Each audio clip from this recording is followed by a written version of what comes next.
Sa video na ito ay mangunguha kami ni Shala ng kasoy. Tapos, ibibilad namin sa araw yung kanyang buto. At kung matuyo na, ay bebenta namin pang extra income lang, pang allowance lang, ganun.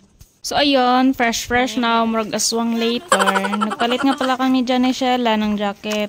Wala lang, nagpalitan lang, ganun.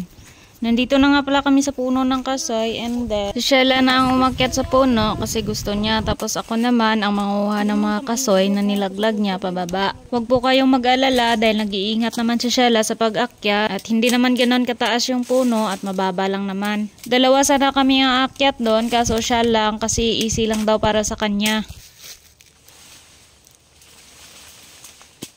Sinasalo ko yung kasoy na makukuha niya at yung iba ay hindi ko masasalo. Siguro hindi lang talaga ako marunong.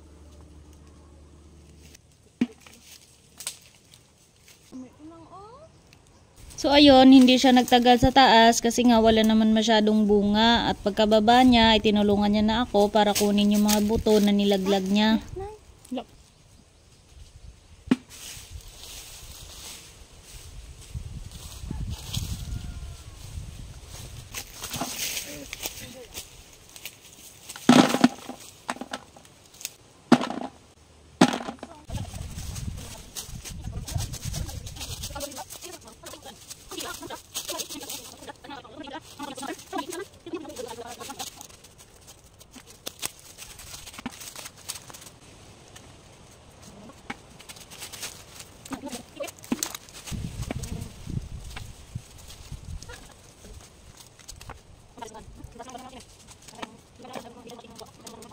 Pagkatapos namin sa isang puno ng kasoy, ay ito na lahat ng buto na nakuha namin at pumunta na kaagad kami sa ibang puno at buti naman maraming bunga.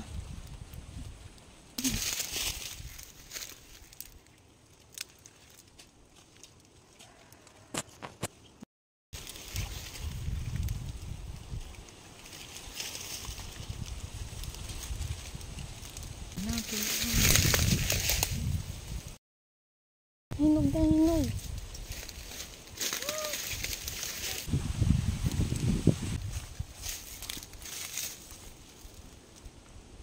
Kababaw sa lang tali ina.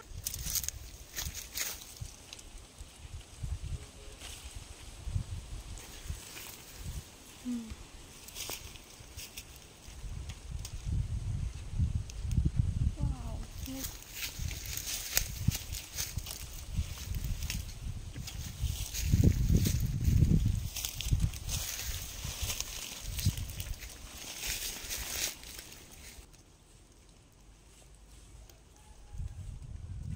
Dala na pagkasala na eh.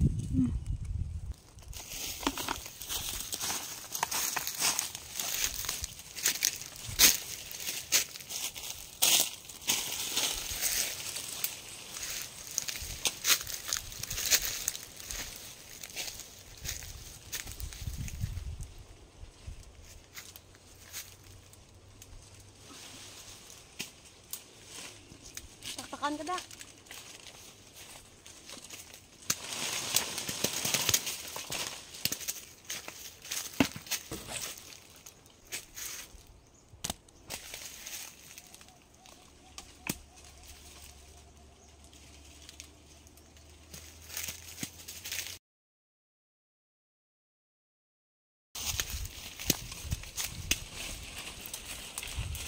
So ayun, kanina lang to ang fresh na mukha. Sa ngayon ay dugyot na.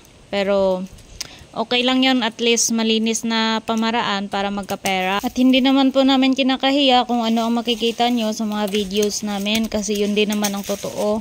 So ayun, bumaba na si Shala sa puno. Siguro nakaapat na puno kami dyan at eto na lahat ng buto na nakuha namin.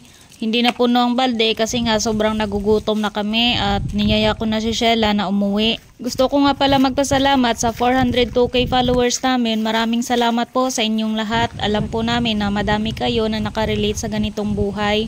Okay lang po yun, lumaban lang tayo at huwag kalimutan si God kasi siya pa rin ang may hawak kung ano ang magiging buhay natin. O siya, hanggang dito lang muna. Maraming salamat po ulit. Mag-ingat po kayo palagi at God bless po sa inyong lahat.